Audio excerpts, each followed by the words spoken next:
देखिए next question, question number third, on comparing the ratio a1/a2 b1/b2 and c1/c2 find out whether the following pair of linear equations are consistent और inconsistent. तो देखिए यहाँ पर आपको जो pair of linear equation दिए हुए हैं उनमें आपको रेशियो का कंपेरिजन करना है a1/a2 b1/b2 और c1/c2 को। तो उसमें से आपको बताना है कि कौन सी इक्वेशन आपकी कंसिस्टेंट है और कौन सी आपकी इनकंसिस्टेंट है। तो देखिए जैसे कि मैंने इंट्रोडक्शन वीडियो में कंसिस्टेंट और इनकंसिस्टेंट के बारे में भी आपको बताया था। तो देखिए यहाँ पर आपको कंसिस्टेंट और इनकंसिस्टेंट को हम कैसे बता सकते हैं, तो एक बार फिर देख लीजिए। यहाँ पर जैसे कि मैंने आपको स्टैंडर्ड इक्वेशन लिखी इसकी, पेयर ऑफ लीनियर इक्वेशन की स्टैंडर्ड इक्वेशन, तो a1x plus b1 y plus c1 equal to 0, ठीक है। a2x plus b2 y plus c2 equal to 0, clear. तो देखिए जैसे कि मैंने इसमें आपको बताया था कि अगर a1/a2 die not equal to b1/b2, ठीक है, अगर a1/a2 की वैल्यू b1/b2 के इक्वल नहीं आती है तो वो कौन सी होती है, इंटरसेक्टिंग, ठीक है, इंटरसेक्टिंग। तो यहाँ पर आपका कॉमन पॉइंट क्या होता है, कॉमन पॉइंट इंटरसेक्टिंग लाइन करती हैं, जैसे कोई ग्राफ पर इंटरसेक्ट की तो एक ही कॉमन पॉइंट होगा, ठीक है। तो इसका एग्जैक्ट वन सॉल्यूशन निकलता है। देखिए यहाँ पर सॉल्यूशन निकलता है किसी भी, जब हम जो आपकी लीनियर इक्वेशन को सॉल्व करते हैं तो जिनका सॉल्यूशन निकलता है वो सभी आपकी क्या होती हैं, कंसिस्टेंट होती हैं। जिनका सॉल्यूशन नहीं निकलता या नो सॉल्यूशन होता है, ठीक है, उनको हम इनकंसिस्टेंट कहते हैं, क्लियर। तो यहाँ पर आपका कॉमन पॉइंट 1 है तो इसका सॉल्यूशन होगा, ठीक है, तो इसका यूनिक 1 सॉल्यूशन होगा, ठीक है, यानी यूनिक सॉल्यूशन होगा, क्लियर है। तो यहाँ पर ये कंडीशन कौन सी है आपकी, कंसिस्टेंट वाली, क्लियर, कंसिस्टेंट, ठीक है, इंटरसेक्टिंग लाइन कंसिस्टेंट, ठीक है। तो देखिए और दूसरा है आपका a1/a2 equal to b1/b2 equal to c1/c2। तो ये लाइन होती है आपकी, आपको पता है कोइंसिडेंट, कोइंसिडेंट लाइन को रिप्रेजेंट करती है, ठीक है, कोइंसिडेंट, ठीक है। तो यहाँ पर आपके बहुत सारे कॉमन पॉइंट होते हैं तो इसका मतलब इसके मैनी सॉल्यूशन होते हैं। मैंने अभी बताया था जिसका सॉल्यूशन निकलता है वो भी क्या होता है, कंसिस्टेंट होता है। तो ये भी क्या होगा आपका, कंसिस्टेंट होगा, क्लियर। अब तीसरी कंडीशन होती है आपकी, यहाँ पर a1 आएगा, sorry, a1/a2 equal to b1/b2 equal to, sorry, die not equal to c1/c2, यानी a1/a2 की वैल्यू b1/b2 के इक्वल है लेकिन c1/c2 के इक्वल नहीं है। उस कंडीशन में आपकी क्या आती थी, पैरेलल लाइन, ठीक है, पैरेलल लाइंस, ठीक है। तो देखिए जहाँ पर आपकी पैरेलल लाइंस होती हैं तो वहाँ कोई कॉमन पॉइंट नहीं होगा। जैसे कि आपकी ये पैरेलल लाइंस हैं तो कोई कॉमन पॉइंट है इनका, नहीं है, तो हम क्या कह सकते हैं, नो सॉल्यूशन, ठीक है। और यहाँ पर क्या होगा, इसमें कोई सॉल्यूशन नहीं निकलता, उसको हम क्या बोलते हैं, उसको बोलते हैं हम इनकंसिस्टेंट, इनकंसिस्टेंट, क्लियर हो गई बात, ठीक है। अब देखते हैं हम इसी के बेस पर क्वेश्चन नंबर थर्ड का क्वेश्चन नंबर फर्स्ट। तो देखिए 3x plus 2y equal to 5, ठीक है। दूसरी इक्वेशन है आपकी 2x minus 3y equal to 7, ठीक है। सबसे पहले हम इसको स्टैंडर्ड फॉर्म में लिखेंगे तो क्या हो जाएगा, 3x plus 2y minus 5 equal to 0 और 2x minus 3y minus 7 equal to 0, clear.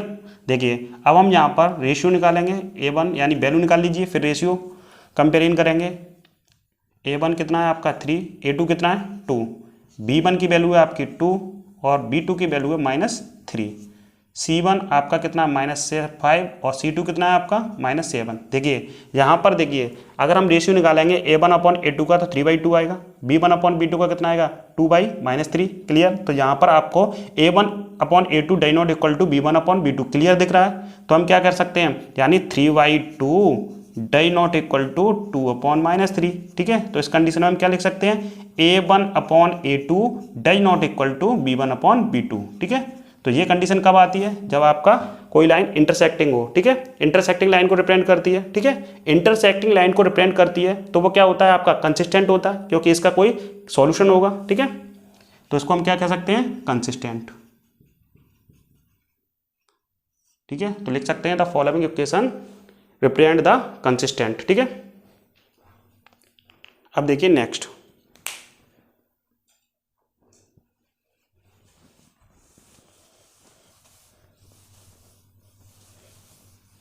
देखिए दूसरा है आपका 2x 3y equal to 8, equal to 9। Clear है? तो देखिए यहाँ पर आप सबसे पहले इसका standard form 2x minus 3y minus 8 equal to 0, 4x minus 6y minus 9 equal to 0। ठीक है, अब देखिए यहाँ पर हम a1 a2 b1 b2 और c1 अपॉन c2 की वैल्यू फाइंड करेंगे। तो कितना है 2, तो देखिए x के साथ 2 है और a2 की वैल्यू कितनी है 4 और इसकी कितनी है -3 और इसकी है -6, आपकी है माइनस का 8 और माइनस का 9। क्लियर? अब देखिए यहाँ पर a1 upon a2 equal to b1 upon b2 देखते हैं पहले। देखिए तो यहाँ पर देखिए 1/, ये कितना आ जाएगा 1/2 आ जाएगा, माइनस से माइनस कैंसिल हो जाएगा। देखिए तो मैं यहाँ लिख के करता हूँ आपका 2/4। ठीक है, और ये कितना है -3 अपॉन -6 और ये कितना -8 अपॉन 9। तो देखिए यहाँ पर मैं कट करूँगा तो क्या आएगा 1/2 आएगा। क्लियर? माइनस से माइनस कैंसिल हो गया, 3 से कितनी गया 2 टाइम्स, तो कितना हो गया 1/2, माइनस से माइनस कैंसिल, तो यहाँ पर कोई कट नहीं होगा। तो हम कह सकते हैं ये तो आपका इक्वल है लेकिन आपके c1 अपॉन c2 की वैल्यू इक्वल नहीं है। क्लियर? देखिए जब हमारा a1 upon a2 upon b1 upon b1 upon b2 के इक्वल आ जाए तो हम तीसरा यानी c1 अपॉन c2 को भी रेशियो कंपेरिजन करते हैं। ठीक है, अब देखिए यहाँ पर ही अगर आपका डाइनोट इक्वल आ जाता तो हम कह सकते थे ये किस लाइन को रिप्रेजेंट कर रहा है इंटरसेक्टिंग, तो वो क्या होगा कंसिस्टेंट होगा। ठीक है, अब देखिए यहाँ पर क्या होगा a1 upon a2 equal to b1 upon b2 die not equal to c1 upon c2। तो ये आपकी कंडीशन क्या होती थी पैरेलल लाइन की कंडीशन। पैरेलल लाइन पर उसका कोई सॉल्यूशन नहीं होता था, जब उसका कोई सॉल्यूशन ही नहीं है तो उसको हम क्या बोलते थे inconsistent. Inconsistent. Clear? Parallel line पे आपका इनकंसिस्टेंट और कोइंसिडेंट और आपका इंटरसेक्टिंग लाइन हमेशा कंसिस्टेंट को रिप्रेजेंट करते हैं। क्लियर? तो देखिए नेक्स्ट है आपका, क्लियर हो गए मुझे? ठीक है, अब आपको केवल इसमें कंपेरिजन करना होता है a1 upon a2 b1 upon b2 अब c1 अपॉन c2 का, उसी के बेस पर। ठीक है, तो देखिए थर्ड है आपका 3/2 x plus 5/3 y equal to 7। ठीक है, और 9x minus 10 by equal to 14। ठीक है, देखिए स्टैंडर्ड फॉर्म में लिख लीजिए, ऐसे भी आ जाएगा वैसे तो। ठीक है, 3/2 x plus 5/3 y -7 equal to 0। Clear? अब जो दूसरा है आपका 9x minus 10 y -14 equal to 0।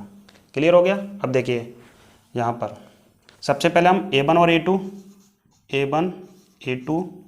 b1 b2 और c1 c2 की वैल्यू फाइंड करेंगे। तो ये क्या आएगा 3/2, ये आएगा आपका 9, ये आ गई 5/3, ये आ गई आपकी -10, देखिए, और ये आ गया आपका -7 और आ गया आपका -14। क्लियर? तो देखिए यहाँ पर आप a1 अपॉन a2 का a1 अपॉन a2 अपॉन 9, तो देखिए यहाँ हम ऊपर लेंगे इसे। ठीक है, और यहाँ 5/3 अपॉन 10। ठीक है, तो देखिए सबसे पहले इनका रेशियो फाइंड करेंगे तो क्या आएगा, देखिए 9 ऊपर आ जाएगा, 3 2 × 9 ऐसे हम लिखेंगे यहाँ 5/3 × 10। क्लियर? तो देखिए 3 की टेबल से कितनी टाइम्स गया, यहाँ पर आपका माइनस है तो माइनस लगाएंगे, माइनस और माइनस। ठीक है, और यहाँ पर भी आपका माइनस आ गया, तो ये आपका 3 की टेबल से कितनी गया 3 टाइम्स, तो ये कितना हो गया 3 × 2 कितना हो गया 1/6। तो हम क्या लिख सकते हैं इस पर, यहाँ लिख सकते हैं 1/6, और 5 के टेबल से 2 टाइम्स, जो माइनस है तो कितना आ जाएगा -1/6। क्लियर? अब देखिए यहाँ पर आपका ये कितना है 1/6 है। ठीक है, और यहाँ पर कितना है 1/-6। ठीक है, तो हम क्या कह सकते हैं, देखिए इसमें हम बता सकते हैं यहाँ पर आपका 1/6 है और ये कितना है -1/6, तो डाई नॉट इक्वल, यानी आपस में इक्वल नहीं है। तो ये कौन सी कंडीशन है आपकी a1 upon a2 die not equal to b1 upon b2। Clear? तो ये किस लाइन को, वही आपका इंटरसेक्टिंग है तो वो क्या होगा कंसिस्टेंट होगा। क्लियर है? तो हम क्या लिख सकते हैं कंसिस्टेंट। क्लियर हो गई बात? ऐसे ही हम नेक्स्ट करेंगे।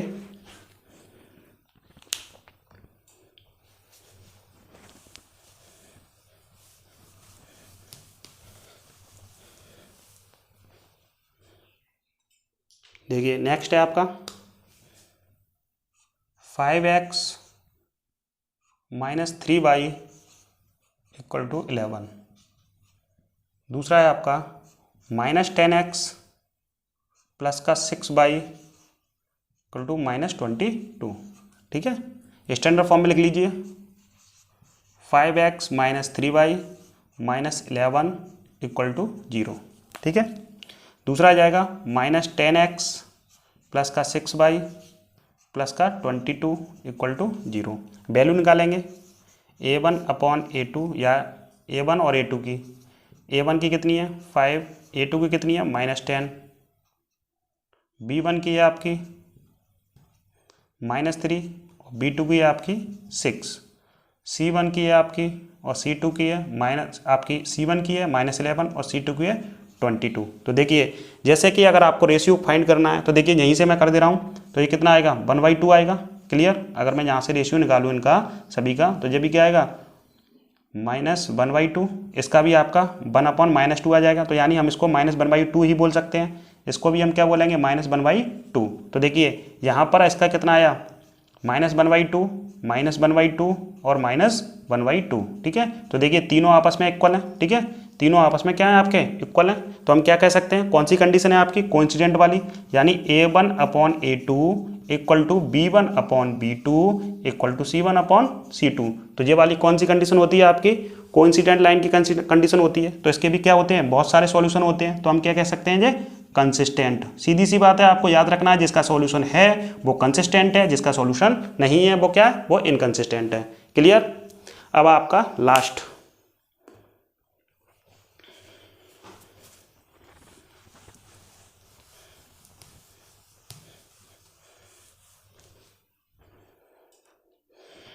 लास्ट है आपका 5th 4y3x plus 2y equal to 8। दूसरा है आपका 2x plus 3y equal to 12। ठीक है, देखिए स्टैंडर्ड फॉर्म में लिखिए, तो स्टैंडर्ड फॉर्म में क्या आएगा आपका, देखिए 4y3x plus 2y minus 8 equal to 0, और ये आएगा आपका 2x plus 3y minus 12 equal to 0। Clear है, तो देखिए सबसे पहले हम वैल्यू निकालेंगे यहाँ, तो a1 और a2 कितना है आपका 4/3 और 2। क्लियर, ये है आपका b1 और b2 कितना है आपका, b1 और b2 की वैल्यू है आपकी 2 और 3, c1 और c2 की वैल्यू है आपकी -8 और -12। ठीक है, देखिए यहाँ पर a1 आपका, तो यहाँ पर हम इसका रेशियो फाइंड करेंगे तो 1/3/2, तो अपॉन 2 आएगा, तो इसको हम ऐसे ही लिख सकते हैं मल्टीप्लाई 2 में। क्लियर है, ठीक है, तो 2 की टेबल से 2 टाइम्स गया तो ये क्या आ गया आपका 2/3 आ गया। क्लियर, अब देखिए यहाँ पर आपका क्या है b1/b2 की वैल्यू 2/3 पहले से ही दे रखी है। ठीक है, अब तीसरी क्या है आपकी, तीसरी है -8/-12, माइनस से माइनस कैंसिल हो गया, 4 के टेबल से 2 टाइम्स, 4 के टेबल से 3 टाइम्स, तो ये क्या आ गया 2/3, तो ये आपस में इक्वल आ गए। ठीक है, तो इक्वल आ गए तो कौन सी कंडीशन हो गई कोइंसिडेंट। तो कोइंसिडेंट पे क्या होते हैं मैनी सॉल्यूशन होते हैं, मैनी सॉल्यूशन होंगे तो वो क्या होगा कंसिस्टेंट होगा। क्लियर है, तो ये आपका पेयर ऑफ यूनिफिकेशन किसको रिप्रेजेंट कर रहा है कंसिस्टेंट को। क्लियर हो गया, क्वेश्चन नंबर 3 कंप्लीट। अब आपका नेक्स्ट क्वेश्चन नंबर 4।